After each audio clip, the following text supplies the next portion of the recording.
Hello students, তোমাদের সবাইকে Surajit Manna creations চ্যানেলের পক্ষ থেকে সুস্বাগতম। আমি তোমাদের জন্য এই ভিডিওটিতে তুলে ধরছি নবম শ্রেণীর ভূগোলের পঞ্চম অধ্যায় আবহবিকার। সেই আবহবিকার থেকে একটি 5 নম্বরের প্রশ্নের উত্তর অর্থাৎ বড় প্রশ্নের সম্পূর্ণ সমাধান করছি। প্রশ্নটি হচ্ছে উষ্ণতার তারতম্যের জন্য যান্ত্রিক আবহবিকারের শ্রেণীবিভাগ আলোচনা করো। তার আগে তোমাদের কাছে অনুরোধ, তোমরা ভিডিওটি সম্পূর্ণ দেখো এবং ভিডিওটিতে লাইক দাও।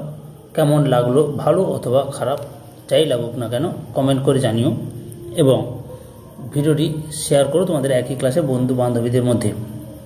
আলোচনা শুরু করছি। প্রশ্নটি হচ্ছে উষ্ণতার তারতম্যের জন্য যান্ত্রিক আবহবিকারের শ্রেণীবিভাগ আলোচনা করো। উত্তর: উষ্ণতার তারতম্যের জন্য যান্ত্রিক আবহবিকার বিভিন্নভাবে ঘটে। 1 নম্বরে প্রস্তরচায়ী খণ্ডীকরণ।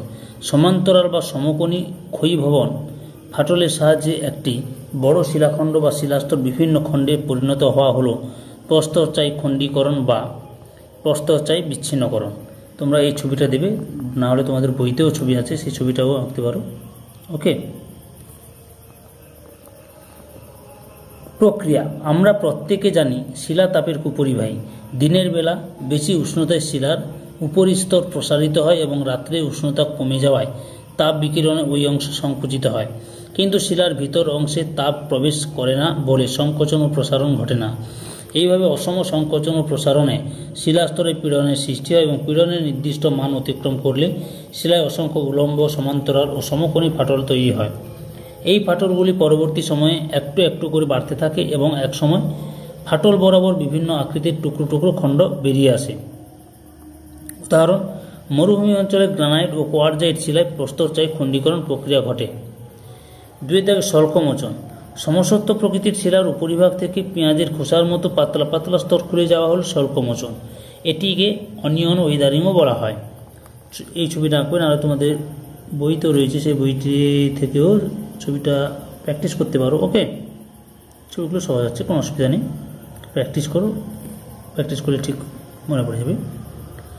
প্রক্রিয়া: শিলাতাপের কুপরিবাহী হওয়ায় মূল শিলাস্তরের বাইরের অংশ দিনের বেলা প্রসারিত এবং রাত্রে সংকুচিত হয়, কিন্তু ভিতরের অংশ সংকুচিত ও প্রসারিত হতে পারে না।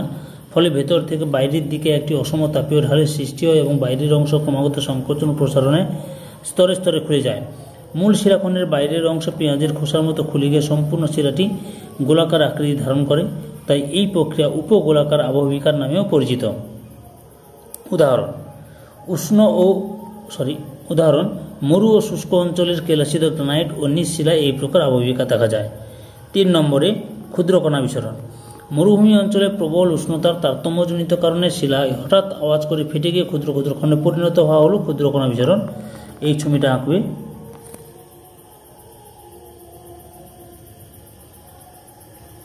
প্রক্রিয়া: শিলা যে সকল খনিজ দ্বারা গঠিত তাদের বৈশিষ্ট্য, প্রকৃতি, রং ভিন্ন।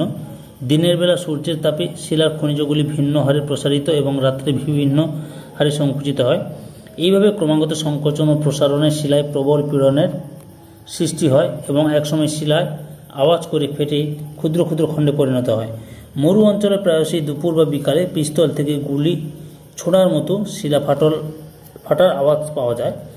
দিনের বেলা কখনো কখনো প্রচণ্ড গরম শিলার উপর বৃষ্টির জল পড়ে শিলা হঠাৎ সংকুচিত হলে তা আওয়াজ করে ফেটে যায়, যেভাবে গরম কাঁচে জল পড়লে কাঁচ ফাটে। উদাহরণ: মরুভূমি অঞ্চলে গ্রানাইট ব্যাসল্ট শিলায় ক্ষুদ্রকণা বিসরণ প্রক্রিয়া ঘটে।